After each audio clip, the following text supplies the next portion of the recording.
Të nderuar qytetarë të Republikës së Kosovës, të nderuar përfaqësues të mediave, ashtu siç ju kam informuar me datën 11 nëntor, Prokuroria Speciale ka deponuar akt akuzë kundër meje dhe të tjerëve në gjykatën themelore, ku PSRK pretendon që unë me dashje kam siguruar përfitim për persona të tretë duke dëmtuar buxhetin e shtetit gjatë procedurës së sigurimit të rezervës shtetërore të malrave gjatë muajve shkurt dhe mars të vitit 2022. Me lejoni të ju njoftoj se rezervat shtetërore të malrave krijohen për të ndërhyrë në mënyrë operative për mbrojtjen e popullsisë, ekonomisë në rast të çrregullimit të tregut, mbrojtjes së vendit dhe situatave tjera të përcaktuara në nenin 2 të ligjit për rezervat shtetërore të malrave. Kështu në vitin 2021, Ministria e Industrisë, Ndërmarrësisë Tregtisë ka shpallur 3 herë procedurat e prokurimit për të blerë një sasi të rezervës shtetërore të malrave, nga të cilat një procedurë e prokurimit ka përfunduar me sukses, ndërsa 2 procedura të prokurimit kanë dështuar për shkak të mos ofertimit nga operatorët ekonomik. Mosmundësia e blerjes së malrave bazike dhe konsolidimit të rezervës shtetërore të malrave është dëshmuar nga 3 procedurat të divizionit të prokurimit të Ministrisë së Industrisë, Ndërmarrësisë Tregtisë, por që këto fakte Prokuroria Speciale nuk i ka marrë për bazë gjatë hetimit të tyre ndaj nesh. E për procedurën e sigurimit të rezervës shtetërore gjatë periudhës shkurt dhe mars të vitit 2022, për të cilën akuzohem nga Prokuroria Speciale e Republikës Kosovës, ju rikujtoj se me shpërthimin e luftës në Ukrainë në fund të shkurtit 2022, periudha shkurt mars e vitit 2022, ishte një nga periudhat më sfiduese për sigurinë ushqimore globale dhe rajonale.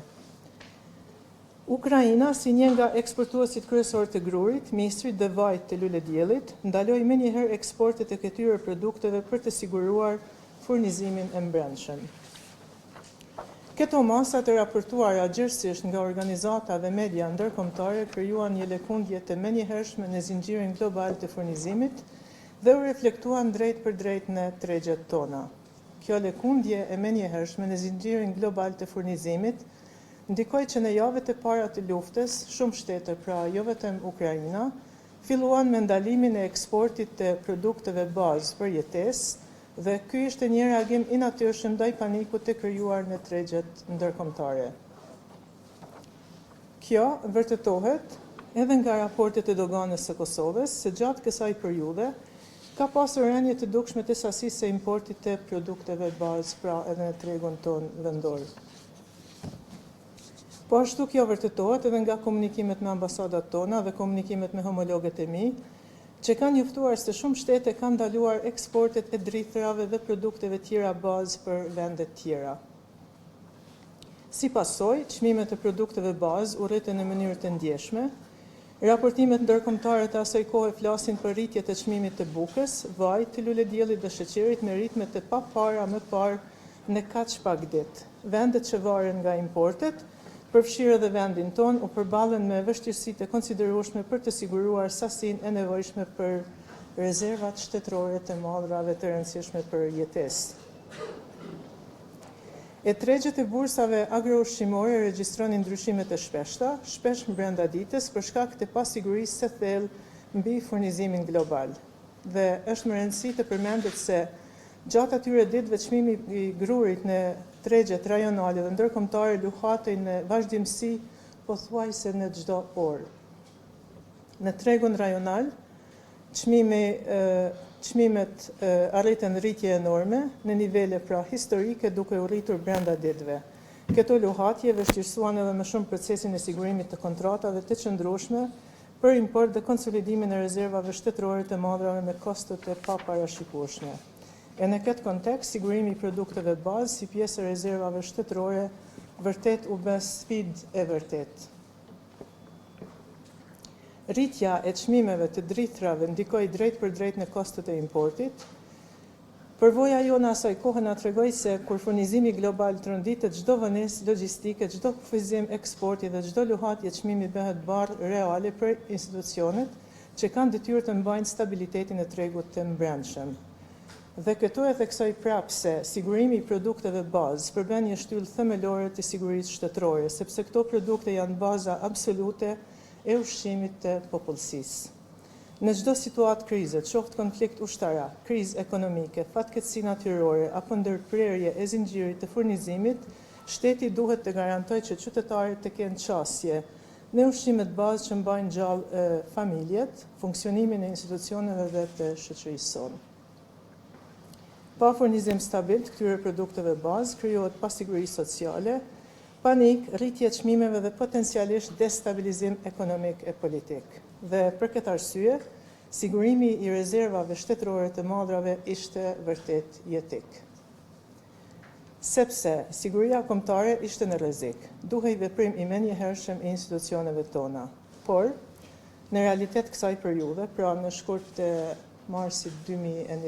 i cili i ka dërguar në Ministrinë e Industrisë, Ndërmarrësisë, Tregtisë pa certifikat të sigurisë.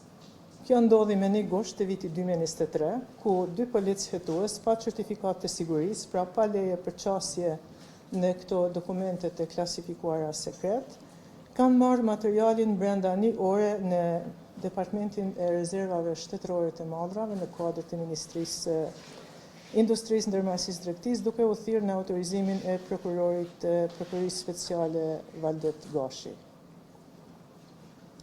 Ne nga mend kemi denoncuar hetuesit pranë Inspektoratit Policor të Kosovës, pra nga në IPK, dhe IPK ka hapur hetim me numër të rastit IPK, thye për DMA, thye për 919, thye për 23 dhe ka konstatuar shkeljen ligjore me veprimet e policëve hetues, duke konfirmuar që 2 policët hetues nuk ishin të pajisur me certifikatën e sigurisë të nivelit sekret.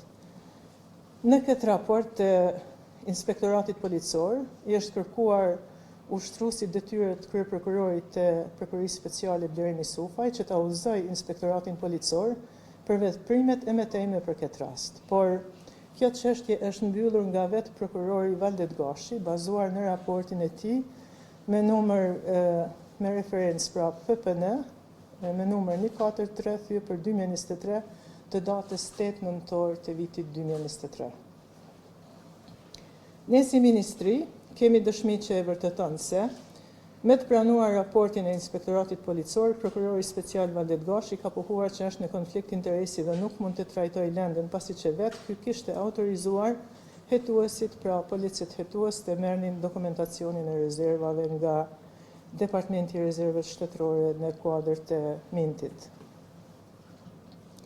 Dhe siç e theksova, me vonë, pra me datën 8 nëntor 2023, vetë ky prokuror Gashi, edhe pse siç ka pranuar vetë, ishte në konflikt interesi, ka përpiluar raportin për mbylljen e rastit PPN numër 143 thye për 2023, duke i liruar policët hetues nga përgjegjësia penale që morën dokumentet sekrete pa certifikata të sigurisë, pra zbatuan urdhrin e paligjshëm duke bërë vepër penale, por njëkohësisht duke u liruar nga ai që i kishte sjellë në mënyrë të paligjshme, pra nga vetë ky prokuror special Valdet Gashi. Për më shumë, ju njoftoj se ne kemi në posedim edhe këtë raport të prokurorit, pra raportin fjalë që përmenda me referencen 143/2023 të datës 8 nëntor të vitit 2023 dhe këtu ky prokuror duket qartazi në konflikt interesi. Kjo tregon mungesë profesionalizmi, mungesë dinjiteti e morali profesional në trajtimin e rasteve në interes publik, anshmërinë në trajtimin e rastit për interes personal dhe mbi të gjitha, anshmërinë politike krejtësisht ndaluar për një zyrtar publik, prokuror i Prokurisë Speciale të Republikës së Kosovës, me përgjegjësi për ndjekjen e rasteve të korrupsionit, ndërto edhe të konfliktit të interesit.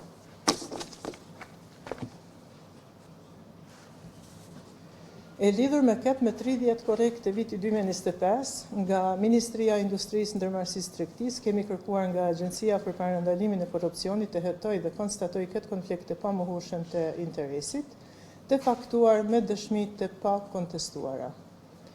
E ndërsa, në anën tjetër, Agjencia për Menaxhimin e Informacionit të Klasifikuar e ka bërë të qartë që askush nuk mund të ketë qasje në informacion të klasifikuar pa certifikatën e sigurisë. Përkundër kësaj dhe për me keq, unë ju rikujtoj, siç e kam theksuar edhe më herë në gusht të vitit 2023, që një ditë pas ndalimit të 2 zyrtarëve të Ministrisë Industrisë, Ndërmarrësisë, Tregtisë dhe përfundimit të seancës dëgjimore të gjykimit ndaj tyre, me 19 gusht të këtij viti 2023, informacionet e klasifikuara si sekret u publikuan nga disa media dhe portale vendore pa autorizim paraprak dhe në kundërshtim me ligjin për mbrojtjen e informacionit të klasifikuar. Për shkeljen e sigurisë dhe komprometimin e informacionit të klasifikuar si sekret të rezervat shtetërore, unë me 31 gusht të vitit 2023 kam njoftuar të gjitha organet shtetërore përkatëse sipas këtij ligji për mbrojtjen e informacionit të klasifikuar. Pra janë të përcaktuara këto organe. Të nderuar të gjithë qytetarë, siç po e shihni edhe ju vetë, rrezikimi i fshehësisë shtetërore është bërë pikërisht nga Prokuroria Speciale e Republikës Kosovës dhe disa media, e në asnjë formë nga unë. Së fundi, por jo edhe nga rëndësia, ju qytetarë të dashur duhet të njoftoheni që nga Ministria e Industrisë, Ndërmarrësisë Tregtisë, kemi vepruar në urgjencë për të gjetur ndonjë shtet mik apo kompani që do i hapte dyert ndaj eksportit të produkteve bazë pranë këtë periudhë shkurt, 2022 dhe mars 2022. Kontratat që janë nënshkruar për produktet bazike ishin jetike për të gjithë ne.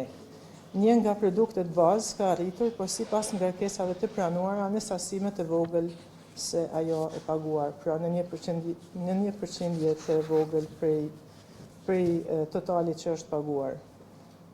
Ministria e Industrisë, Ndërmarrësisë Tregtisë ka bërë padi kundër kompanisë në fjalë për të sqaruar deri në detajin më të vogël se çdo segment të procedurës dhe rezultatin e saj final, pra qoftë edhe sasi shumë e vogël kundrejt blerjeve. Nga kontratat për furnizim, për blerjen e rezervave shtetërore për vitin 2022, është 1% pra siç e theksova e vogël e totalit të furnizimit ku kemi mungesë, për të cilën mungesë me datën 8 sheshor viti 2023 është njoftuar edhe avokatura shtetërore nga Ministria e Industrisë, Ndërmarrësisë dhe Tregtisë për inicim të procedurës gjyqësore.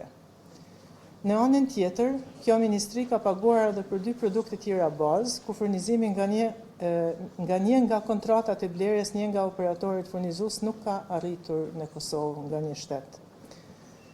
Për më shumë, parapagimi sipas ligjit për menaxhimin e financave publike është plotësisht i lejueshëm për çdo çështje sigurie.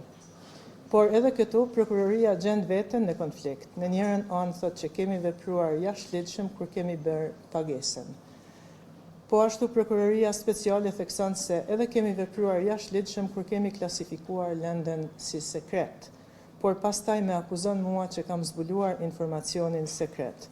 Tani, a është kontrata sekret sipas tyre apo jo? Apo e shihni tendencën politike këtu? E gjërsa përmes bashkëpunimit juridik ndërkombëtar nga Ministria e Industrisë, Ndërmarrësisë Tregtisë, kemi paditur të 2 kompanitë për këto produkte bazë për t'i kthyer buxhetit të Kosovës demin e shkaktuar. Parat e humbura pra do t'i kthehen buxhetit të Republikës Kosovës. E tani shtrohet pyetja qytetarët të dashur, kë kam dëmtuar unë? Në interes të cilës palë të tretë kam vepruar? Pa siguruar interes për palë të treta, nuk ka vepër penale të keqpërdorimit të detyrës zyrtare, sepse procedura gjyqësore kundër kompanive të paditura do ja kthejnë demin e shkaktuar buxhetit. Në marrëdhënie kontraktuale kjo mund të ndodhë dhe ndodhë shpesh, e jona është të denoncojmë demin dhe të bëjmë të pamundurën që drejtësia të triumfojë. Në ndërkohë, në vend që të aktivizohet në këtë drejtim, prokuroria vendos të më ndjek mua politikisht për të luftuar qeverinë e cila atë shefin e tij Lorin Isufajn nuk lejoi të avansohen në pozita ku do vazhdonin të vepronin në dëm të shtetit e për interesa të ndryshme, duke mos anashkaluar ato të Serbisë, si në rastin kur kanë anuluar urdhër arrestin kundër Milan Radojčić. Për ta përmbledhur, Prokuroria Speciale në krye me Valdet Gashin e Milot Krasniqin, pra në këtë rast që na akuzojnë neve, 2 prokurorë këta që kur nuk kanë fituar asnjë rast në gjykat, gjendet në konflikt interesi. Duke zbuluar sekretin shtetëror e rrezikuar sigurinë kombëtare, ka mbledhur të ashtu quajtura prova në Ministrinë e Industrisë, Ndërmarrësisë Tregtisë. Me tendencë politike po pretendon që vendimet e nxjerra ishin të paligjshme dhe pse të njëjtat vetëm përshkruajnë atë që thot ligji. Demet e shkaktuara nga kompanitë e kontraktuara do i kompenzohen shtetit përmes procedurave gjyqësore, veç se të iniciuara në vendet nga këto kompani vinë. Pa përfitim të asnjë palë të tretë, asnjë prokurori nuk mund të vërtetoj abuzimin me detyrën zyrtare. Natyrisht pse të tillë nuk ka pasur. Tani shtrohet pyetja në këtë rast të karakterizuar me veprimet e paligjshme të prokurorisë speciale, si mbrohet interesi publik.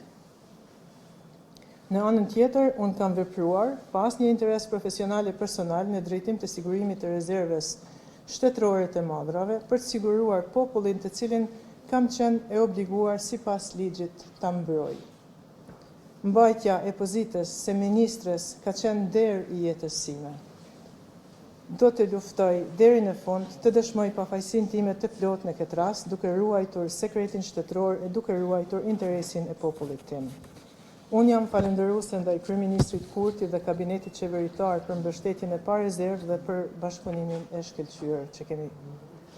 Ju falemnderit juve të dashur qytetar për vëmendjen, për besimin dhe për kushtimin ndaj së drejtës e të mirës, gjithashtu falemnderit edhe ju të gjithë gazetarë që jeni prezent këtu.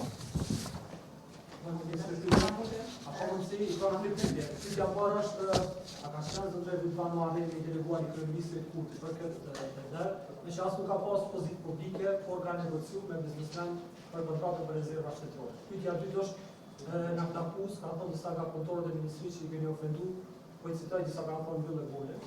Edhe pyetja e tretë, pse si ka propozuar prapë kryeministra, do të thotë që s'ka qenë i kënaqur kryeministri Kurti me performancën. Spari, në të gjitha pyetjet që drejtoni, unë mund të përgjigjem në ato që nuk janë të klasifikuara. Pra, çka mund të elaboroj, çka nuk është të klasifikuar si sekret. Ju siç e vërejtët edhe gjatë fjalimit tim nuk përmenda produktet bazike me emra për rezervën shtetërore të madrave që është në Ministrinë e Industrisë, ndërmarrësisë tregtisë, elaborova produktet në analizën tregtare që është në botë, por jo duke përmendur sasin ose numrin ose llojin ose të tjera, pra janë të klasifikuara kontratat si sekret. Në përgjithësi, unë të njoftoj që si Ministre e Industrisë, Ndërmarrësisë Tregtisë, unë vetë personalisht, kur kemi pasur këtë sfidë me mos ofertim të operatorëve vendor, kur Departamenti i Rezervës Shtetërore na njofton me email që ka dështuar me tenderet që i ka shpallur në fund vit, pra në shtator, tetor, nëntor, po më duket edhe dhjetor, ka pasur komunikime të emailave.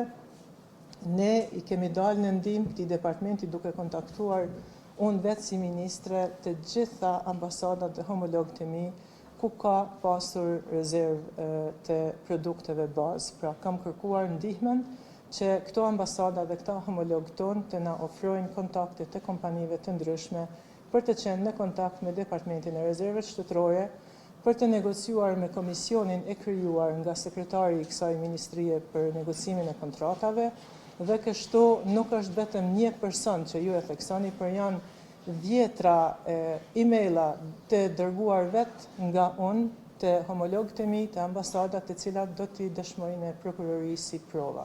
Dhe këtu nuk ka asnjë lidhje kryeministri Kurti. Kryeministri Kurti ka të vetmën lidhje që ka aprovuar me kolegjin qeveritar kërkesën tonë të ligjshme, sipas ligjeve në fuqi për largimin nga procedurat e prokurimit publik, sepse dështuam 3 herë. Kjo është e vetmja ndërhyrje ligjore e qeverisë kur aprovon kërkesën tonë të ligjshme sipas ligjit për financat publike, ligjit për rezervat shtetërore, ligjit për mbrojtjen e informacionit të klasifikuar. Pyetja tjetër.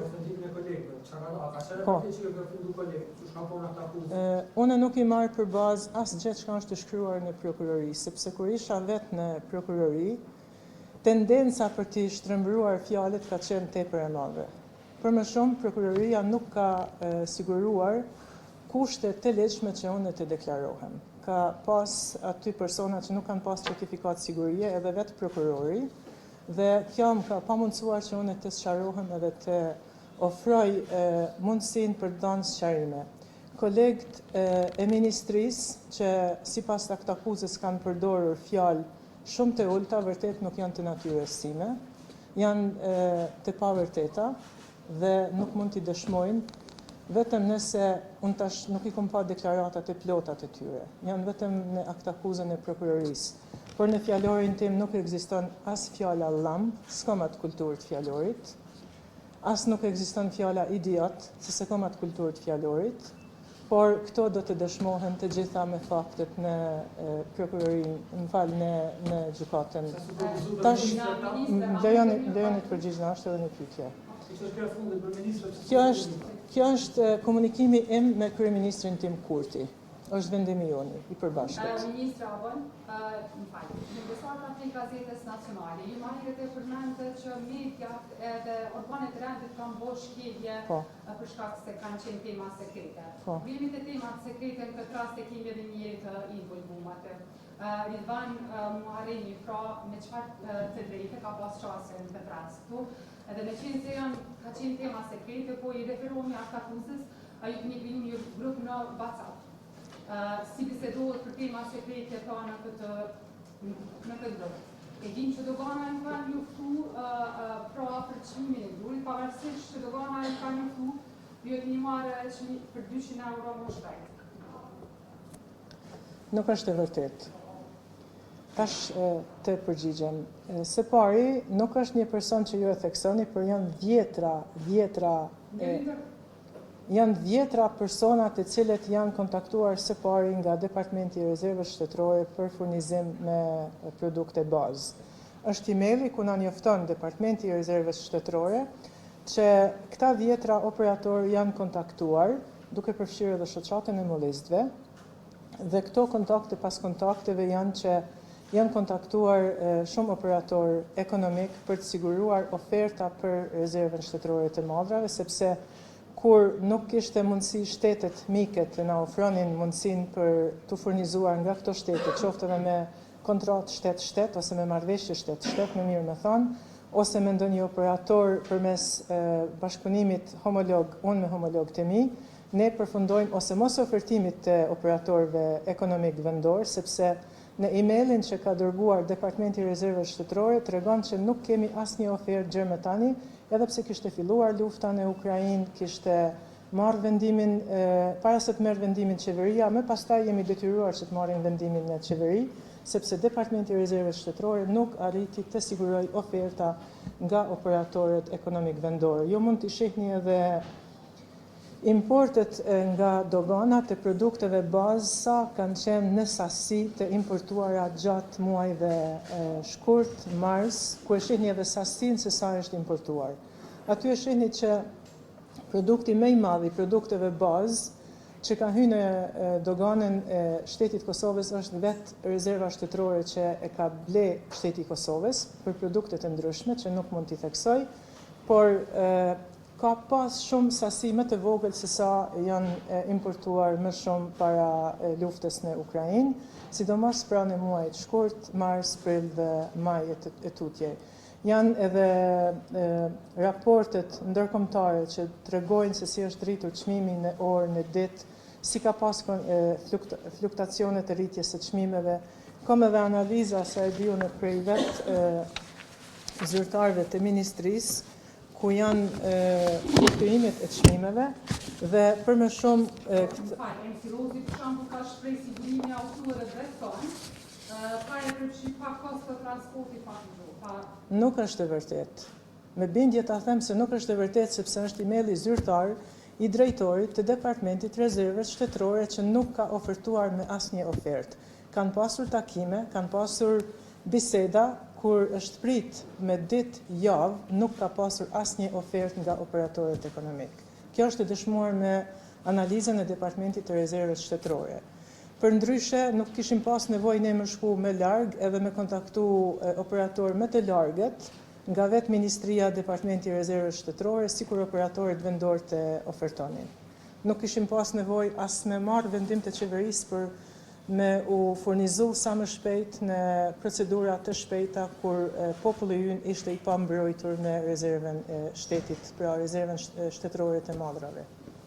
A më të një tentoj një pajsë, më përgjigjen në pyetje të grupin WhatsApp. Po, bën një pyetje pas pyetje edhe unë të përgjigjem.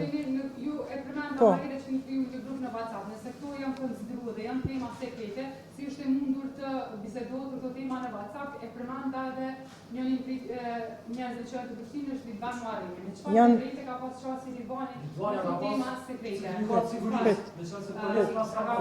Me çfarë të drejtë ka pas? Dy pyetje të përgjigjem. Okej, faleminderit. Para se të krijojmë komunikime me operatorët ekonomik, mas pari Ministria e Industrisë, Ndërmarrësisë dhe Tregtisë ka konsultuar një institucion përkatës për mbrojtjen e informacionit të klasifikuar, në këtë rast AKI. Dhe në bazë të konsultimeve dhe rekomandimeve nga AKI, kanë fillu 2 procese. Një proces ka qenë nga AKI, rekomandimi AKI-s që gjithashtu situata shumë urgjente të shkoni në procedurë të shpejt me udhëzimet që i ka dhënë AKI. Janë udhëzime sekrete këto që nuk mund t'i tregoj. Pastaj të filloni në procedurën me afat gjatë që duhet konsolidohet pra të pajisen edhe ata zyrtarë të Departamentit Rezerve Shtetërore që nuk kanë certifikat sigurie të pajisen në kohën 6 muajsh, sepse duhet një verifikim, duhet një plotësim i pyetësorit të sigurisë nga AKI, duhen shumë procese për të verifikuar dhe për të pajisur me certifikat sigurie një zyrtar. Pra, kanë qenë 2 procese të ndara. Asnjë operator ekonomik që ka pasur kontakte, komunikime, negocime me Komisionin e Ministrisë për blerjen e rezervave shtetërore, nuk ka guxuar të krijoj as grup WhatsApp, qoftë asune apo ata, pa nënshkruar dokumentet që janë kërkuar sipas udhëzimeve të AKI-s. Pra, jemi sipas udhëzimeve të AKI për të mbrojtur dhe ruajtur sekretin shtetëror, janë plotësuar dokumentet, janë nënshkruar dokumentet nga këta operatorë dhe nuk është vetëm një për të cilin ju po aludoni. Janë shumë, janë 10. Janë shumë kontrata të klasifikuara sekret. Pra, tregova që 30 fish më shumë është rritë rezerva shtetërore e madrave, kur s'ka qenë e konsoliduar rezerva e shtetit. Ju proponi që draft vendimi i cili është dorëzuar qeverisë për ta klasifikuar këto informacione sekrete është bazuar në ligjin e fuqishëm. Mirë, prokuria speciale pretendon që draftimi është bërë duke bazuar në ligjin e ligjit për prokurim të publik, i cili realisht tashmë është i shfuqizuar i vitit 2019, në anën tjetër thuhet se në bazë ashtu siç do duhet të bazohesh ligji i vitit 2016, i cili realisht në pikën 3 e parashet që mund të klasifikohet si informacion shtetëror vetëm në rast kur kemi të bëjmë me rezerva shtetërore. Pra keni qenë të vetëdijshëm që ju po i referoheni një ligji të tjetër dhe çfarë më thoni më tepër për këtë çështje. Në anën tjetër e përmendet që është themeluar kontratat janë shkruar në bashkëpunim, mund të themi në bashkëpunim me komisionin që është themeluar nga ana e sekretarit Irfani Povica.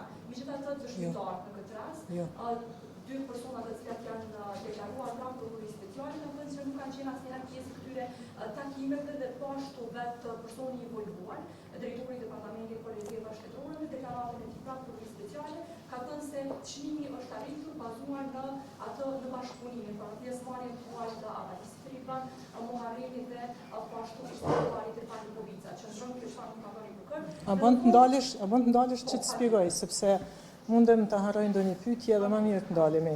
Spari, siç përmenda që vendimi për propozim në qeveri është përgatitur nga vetë Departamenti Ligjor i Ministrisë së Industrisë.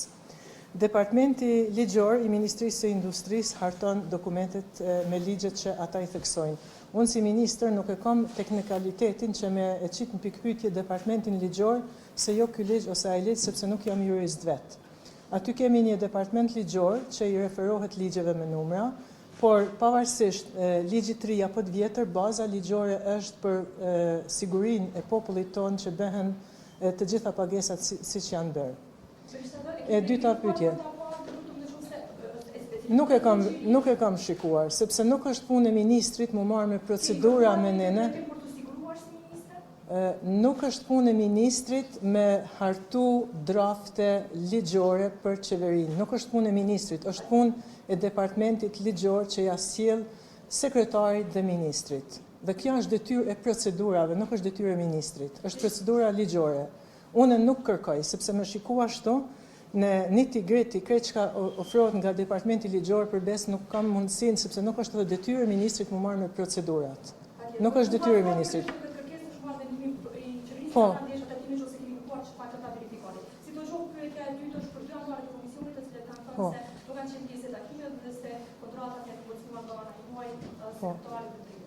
Kjo nuk është e vërtet që kontratat janë negociuar nga unë, sepse është një komision i krijuar nga sekretari i Ministrisë së Industrisë, i cili komision duhet të lëshojë raport për çdo negocim të kontratës.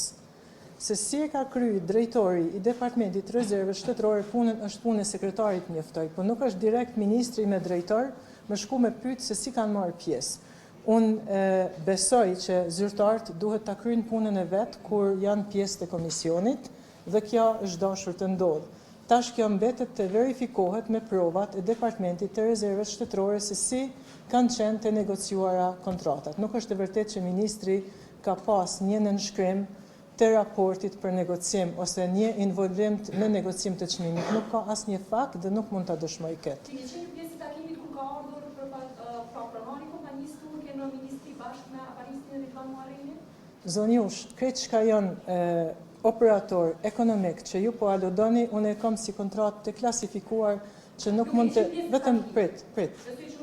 Prit një herë ta kthej përgjigjen. Mu nuk më lejohet që t'jap turku, apo austriaku, apo italiani, apo ky, mu nuk më lejohet të spjegoj me ty në këtë terminologji sepse është kontratë e klasifikuar.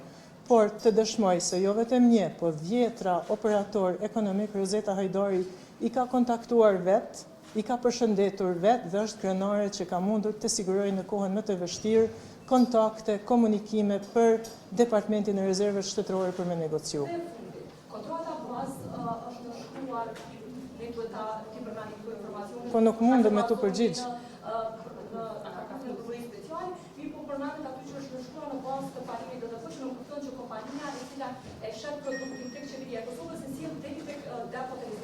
Zonja gazetare, këto janë procese që unë do t'i dëshmoj në gjykat krejt me argumente dhe prova. Janë çështje të klasifikuara sekret dhe nuk lëshohem në pretendimet e prokurorisë derisa nuk kam pa deklaratat të dëshmitarëve, nuk i kam lexuar dhe këtu rezervohem për të përgjigjur te ti sepse janë çështje të klasifikuara sekret. Se Hajdari, fillimisht gjatë planifikimit ishte interesante problematika sekretare rastit të prokurorëve që tha që të dy s'kan asnjë rast të fituar. Meqense nëse veç njëri të referohemi ka se mund një rastin e veteranëve të flasim për prokurorin Flashi. Gjithsesi, do të aftoni vetë ju puntin që ministrin tash në detyrë që të dëshmoj se mos dëshmia të nuk jetë edhe në favorin tuaj në këtë rast, tash në gjykat, meqense ai s'ka planuar që dëshmojnë e prokurori gjatë kësaj kohë sa ka pasur ftesën. Po ashtu ai shqyrtuar që do të vijë nga funksionet tjera publike që kanë lidhur si ministre do verifikojnë në të rishjes pas asaj që i deklaruar që është më e parë. Spari, si Ministre e Industrisë, Ndërmarrësisë dhe Tregtisë, jam më së lumtur që populli im është më i sigurt me rezervën e shtetit. Kjo është numër 1. E dyta se çka unë do të veproj, këto janë që do të analizohen pik për pik, çdo pretendim dhe pik prokurorisë speciale do të analizohet me avokatin tim dhe do të veproj sipas këshillave të avokatit tim. Unë nuk vendosi direkt si do të veproj sot, por do të analizoj një herë të gjithë aktakuzën, e cila ka shumë të pavërteta, shumë pretendime të pasakta, dhe zbashku me avokatin tim në qëtësi do të analizoj secilën me provat që do t'i dëshmoj dhe do të shkojmë në këtë proces. Unë sot nuk vendosi se kush do t'jetë dëshmitarët. Jo, asnjëherë. Jam me sekrenare dhe e lumtur për punën që kam bërë për të mirën e popullit tim të Kosovës.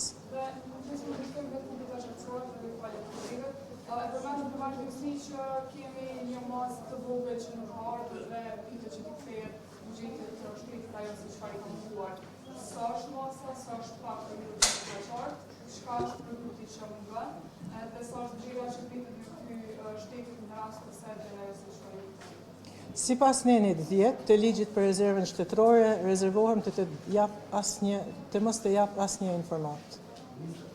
Neni 9 edhe 10 dëshmon që programi vjetor përfshin sasinë, llojin, masën, përqindjen, buxhetin, financat, nuk mund të jetë. Kush e merr përgjegjësinë për zonin që ka shkaktuar buxhetin? Po thonë që kush e merr përgjegjësinë? Ne dimë që vaji dhe sheqeri s'ka marrë asnjëherë në Kosovë, edhe pronari i kompanisë thuhet që ka vdekur. Kush e merr përgjegjësinë për domin që ka shkaktuar buxhetin? Të lutem pyet avokaturën e shtetit të Republikës së Kosovës, përmes së cilës kemi paditur 2 kompanitë. Nuk paditet individi, por paditet kompania, dhe kompania ekziston. Janë procedura gjyqësore të cilat po marrin kohë, por janë duke ndodhur procedura gjyqësore me operatorët ekonomik. Është çështje civile e tyre. Ai ka paralel zyralizore minte që mos më vazhdu deri në rezervën procedurë të negociuar. Ai ne jo ndjeni. Asnjëherë, sepse vendimet vinë nga departamenti të sekretari dhe të kabineti. Asnjë shkresë dhe asnjë email nuk kam që këto diçka nuk në rregull, sepse asgjë s'ka qenë jo në rregull. Po? A mundëm? Po? Fjolla nga lojmine. Deshta me ditë se pasi shëndita aktakuza, a jeni kontaktu nga kryeministri në detyrë, a për kurte edhe çfarë vendime pritni që të jepë fundimtor sa i përket kësaj çështjes për rezerva shtetore? Është detyrë gjithmonë e ministrit kur ndodh një e re në ministri që të raportoj të kryeministri. Unë gjithmonë e njoftoj kryeministrin për zhvillimet që ndodhin në Ministrinë e Industrisë, Ndërmarrësisë dhe Tregtisë dhe këto janë komunikimet tona të mbrëmshme. Edhe çfarë vendime pritet me qenë përfundimtar në orën?